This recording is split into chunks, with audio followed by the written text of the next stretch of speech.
Records are about aspirations, about success, about being the first, the fastest, the highest, the furthest, the youngest, the best. Who has the most? Who is the greatest? Records are the very essence of sporting achievement. A benchmark of success, linking the past to the present and beyond.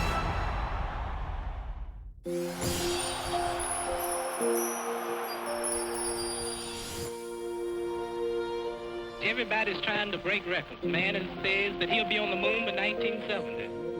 One man said that they're going to make cars that'll run by sunlight. Well, those are pretty game predictions. Well, I predicted I'll be the heavyweight champion by the time I'm 21. I am the greatest. A global icon outside of the ring, inside the ropes, Muhammad Ali was arguably the greatest boxer of all time. The first man to win the heavyweight title 3 times. Pop, pop, hooking, jabbing and left hooking, jabbing and left hooking. Yeah, I'm a pretty fighter. I think he attracted the masses. I think he just wasn't just a fighter. He was a figure, a world figure, and he reached a lot of people. He was my hero. He was one of those guys that, you know, came for nothing and became something. He trained hard, and he learned, and he worked. That attitude made him a champion, made him the icon that he is really. One more time, who's the champ of the world? Ali in the 1960s stood for the proposition that principles mattered. He was a beacon of hope for oppressed people all over the world. God is the greatest. So I'm not God, I'm just the greatest in the sport of boxing. Muhammad Ali transcends boxing. He's a world figure. He's become a symbol. And he's also a great story in another dramatic framework. The rise, the fall, and the rise again. Having won Olympic light heavyweight gold in 1960, the then Cassius Clay turned professional and, under the guidance of trainer Angelo Dundee, won his first 19 fights as a young heavyweight. He was great before a fight, he was great in the fight and after the fight. So he had the whole ball of wax. He was fast for heavyweight, fast hand speed and fast legs. He used his legs very well. And all important was his drive to win. Clay's 20th fight in February 1964 was for the heavyweight championship of the world against the formidable Sonny Liston, a fighter widely considered to be unbeatable. The feeling was, by the time Cassius Clay got to Sonny Liston, that he would be annihilated. Liston was a 7-1 favorite, and most people thought it wouldn't go more than 2 or 3 rounds. So I said, how the heck do you want to deal with my kid? My kid, everything is quick, you know, the reflexes were so quick for Liston, that Liston couldn't get to him. See, if Liston hit you with his jab, you were in trouble. He had a tremendous, hard jab. My theory was surround the jab, don't take the jab. So this was the theory of beating Liston. And I knew my kid could do that. With Liston's power neutralized, Clay's superior skills took center stage. And in one of the greatest upsets in boxing history, Liston retired at the end of the 6th round. At the age of just 22, Clay had won the World Heavyweight Championship. I shook up the world!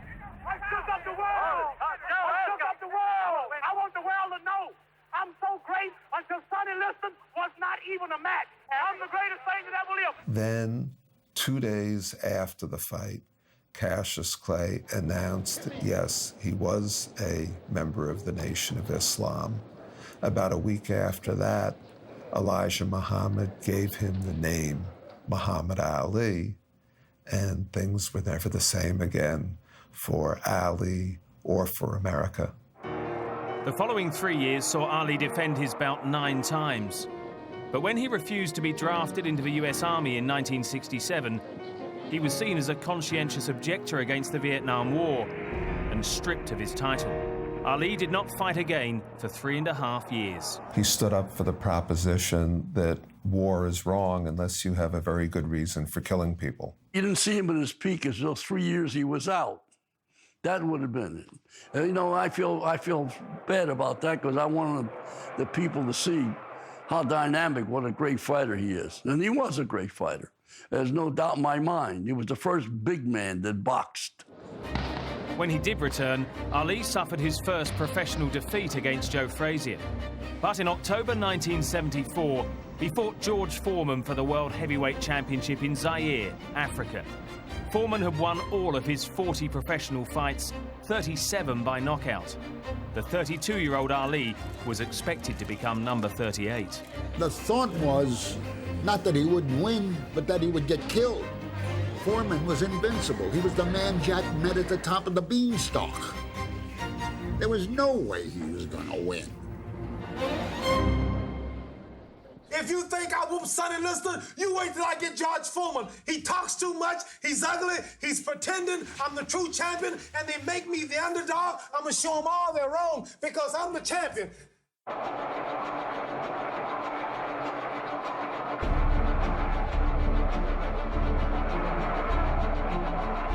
Ali called him the mummy. That's what he fought like. Slow, dragging his foot, trying to get you in the corner to throw one big punch. Ali had the smarts. He could psychologically control a fight. He could analyze someone's style and how to beat him. And that's what he did with Foreman. Backed onto the ropes, Ali willingly took huge punishment from Foreman's thunderous blows. It famously became known as the rope-a-dope strategy. Muhammad had such great agility, such great balance. He was able to balance himself. It was remarkable what he did because I thought he was crazy to be on the ropes. If George Foreman threw a right hand and he missed it and hit him with the forearm, he'd have went through the ropes, the fight would have been over. He didn't plan it. He just happened to get caught in the corner. He couldn't get out. So he put his hands up and he said, oh, let this guy keep back. Because George, whoa, whoa, whoa, whoa, whoa, whoa.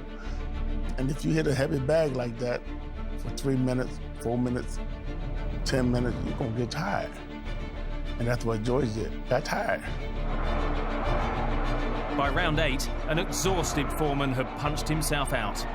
Ali, sensing his moment, seized the opportunity and wrote himself into boxing legend. It's a credit to my guy, he was able to do all these things.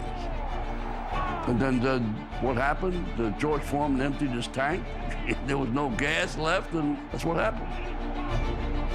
I told you all that I was the greatest of all times when I beat Sonny Liston. I told you today I'm still the greatest of all times. Never again defeat me. Never again say that I'm going to be defeated. Never again make me the underdog until I'm about 50 years old. Then you might get me. In order to cement greatness, in a way, you have to have the great opponent. He had to prove himself. And he had to rely on something more than physical skill to win. And that's what ultimately decided him as the greatest. And in the ring, he was almost a miracle man. I mean, he would win fights against a Liston and a Foreman that no one gave him a chance. Over the next 3 years, Ali defended his title 10 more times before suffering a shock defeat against Leon Spinks in February 1978. But just 7 months later, a unanimous points decision brought revenge and a place in the record books forever. The first man to win the World Heavyweight Championship 3 times. Muhammad Ali's legacy will be as one of the greatest fighters of all time. And more than that, in many respects, as a towering social, political, and even religious figure. You can see people, it's like the Pope. There's Muhammad Ali. And eyes light up. And people remember he's that big and that important and that famous, but because he means something. I think his legacy made a lot of people happy. They remember those fights, and they became fight fans. Muhammad created a lot of fight fans, new fight fans. He has endured because he is Muhammad Ali.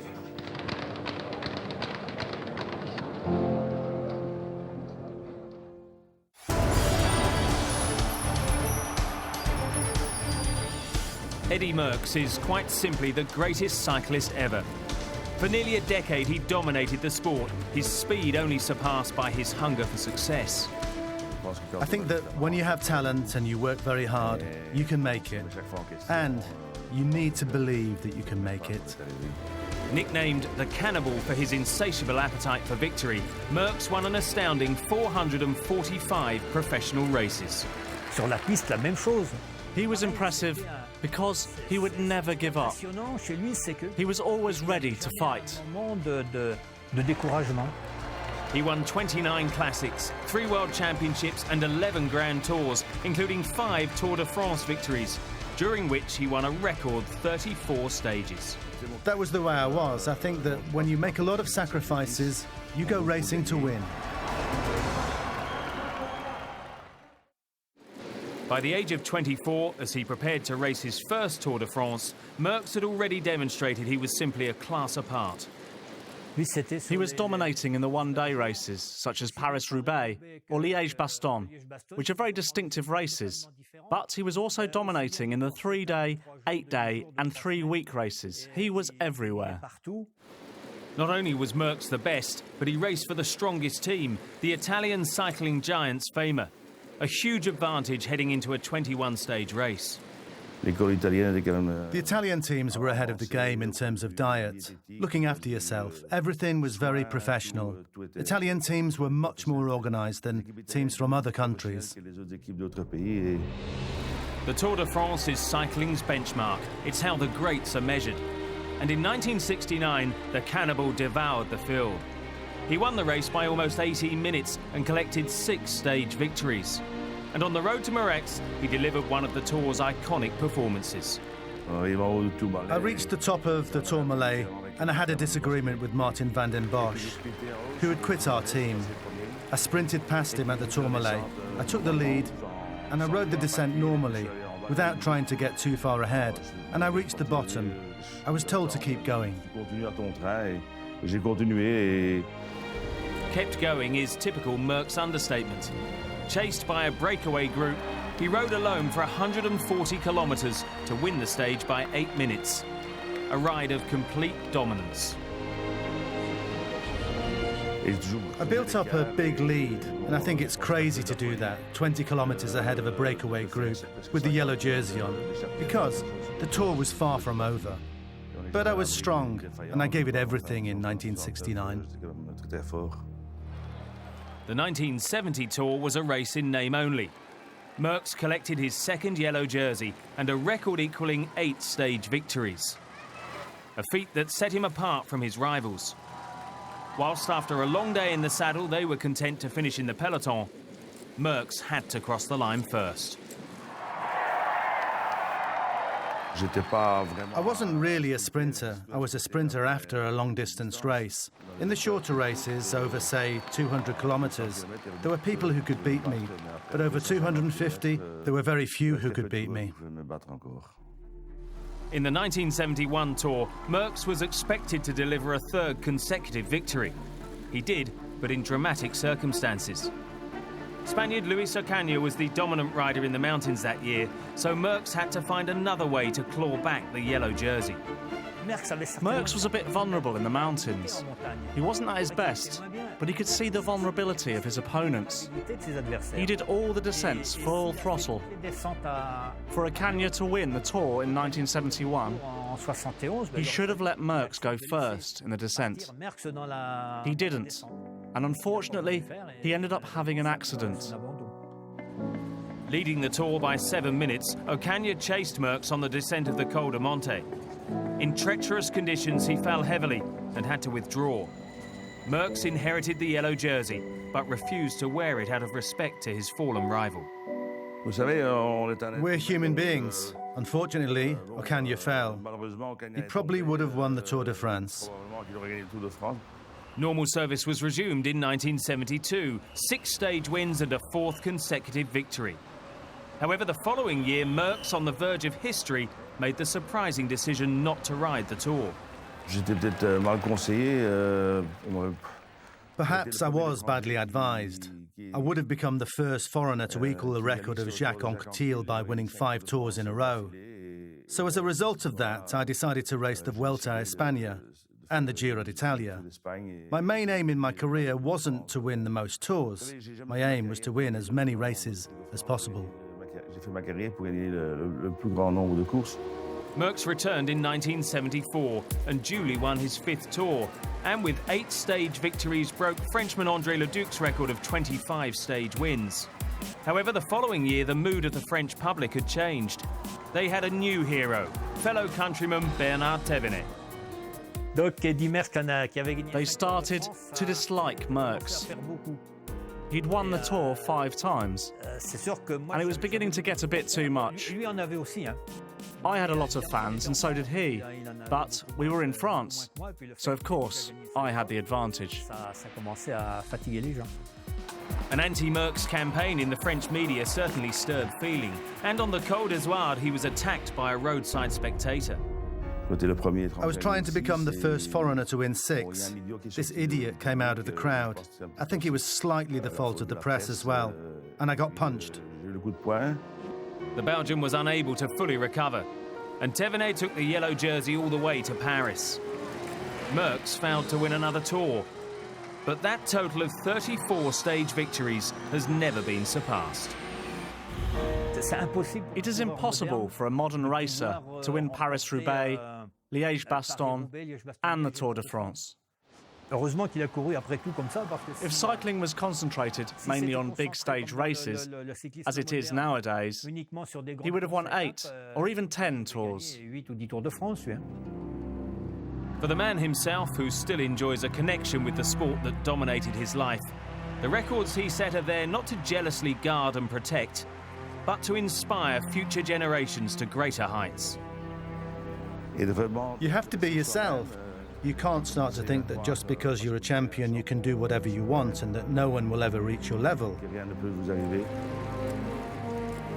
You can't have your head in the clouds because it can fall, and then you hurt yourself. But if you keep your feet on the ground, it's a lot less painful.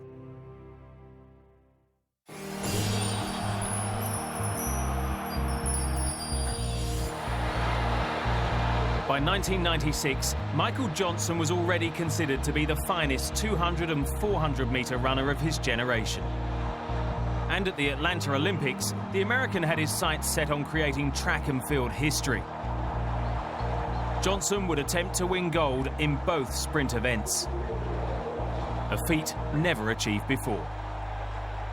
Not too many athletes will get an opportunity to participate in an Olympics in their own country. I was just extremely fortunate that the timing was right, that when the Olympics were held in 1996, in Atlanta, it was at the middle of my career and at the pinnacle of my career. I was in the best shape of my life at that point.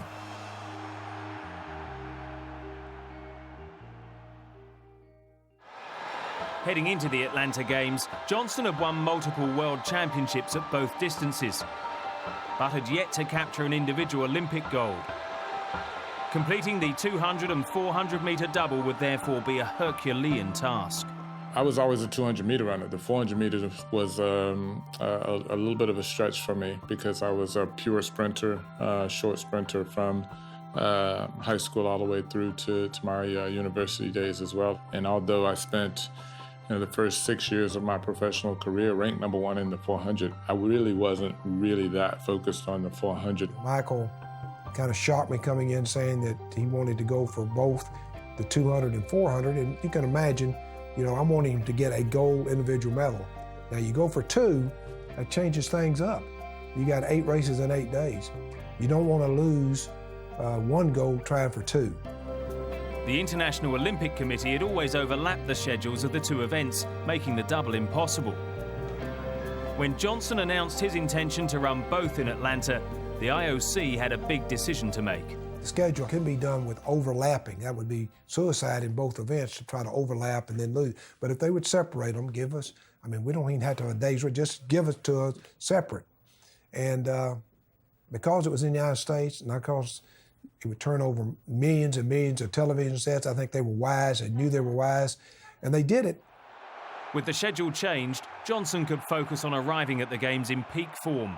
At the US Olympic trials, he ran 19.66 seconds to break Italian Pietro Minia's 200-metre world record. The world record was 19.72. I'd run 19.85. I'd run 19.79 twice. So, it was always right there. But I knew that I could do it, and I always thought that I'd break it by a lot more than I did the first time. Guiding Johnson throughout this period was long-term coach Clyde Hart. The pair had enjoyed a unique relationship since coming together at the start of Johnson's college track career at Baylor University. I only had one coach throughout college and my 11 years as a professional, and it's a great partnership. I learned so much from him, and I think he learned a lot from me, and we just worked together. And Johnson and Hart devised the perfect strategy for the Atlanta double. It's a change in training. It's a change in the focus of training and exactly what you do in training.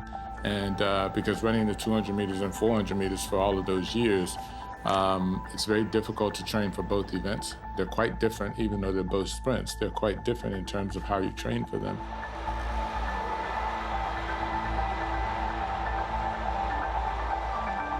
Our whole philosophy was, we got 8 races, we just take them one at a time. So as he finished the first one, say 7 to go, 6 to go. Race 4 of Johnson's 8-race program was the 400-meter final. Michael Johnson told the whole world, if this schedule's changed, I'll win these 2 events. And then he has to go off and say, I'll do something special. Johnson won in an Olympic record of 43.92, and with his first individual Olympic gold secured, turned his attention to race 8, the 200-meter final. And it would become the standout moment of the 1996 Atlanta Games. I felt electricity in that stadium. When they brought those out, of course, Michael being an American and all the anticipation, are we going to see history? The world champion, world record holder, and 1996 Olympic 400-meter gold medalist representing the USA, Michael Johnson.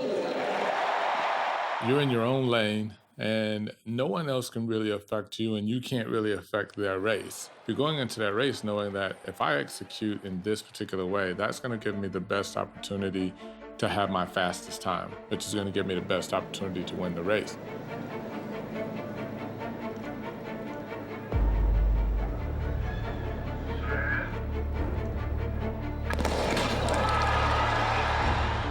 It was like 1,000 fireflies, cameras were going off. I said, oh my gosh.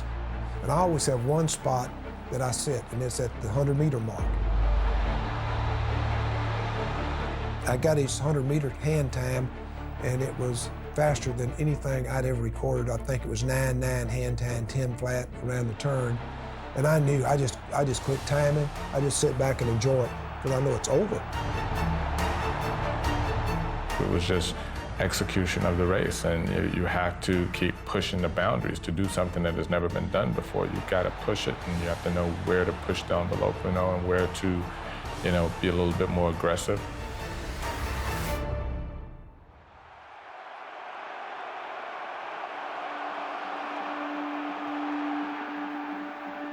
I'm just thrilled that he won, and everybody said, look at the time, look. And I look, and it still doesn't dawn on me. I think 1932, and I'm waiting for him to change it. And then I'm looking at my watch, and I've got 1920 something on my watch hand time, timing from where I was. And I said, he's done it. Michael Johnson had broken his own world record by more than 0.3 of a second. He'd run nearly half a second quicker than anybody else in history, and become the first man to win the 200 and 400 meters at the same Olympics. Here's the thing about Michael. From 1990 all the way to 2000, 10 years of being the man. Michael has set 2 world records. One of them still stands. But Michael's longevity is going to be very difficult for anybody ever to do what he did. I believe that I can be the best in the world. If you believe, well, you got to go out and get confirmation too. And that's where the confidence comes from getting that confirmation that, yeah, I've proven to myself that I can do this.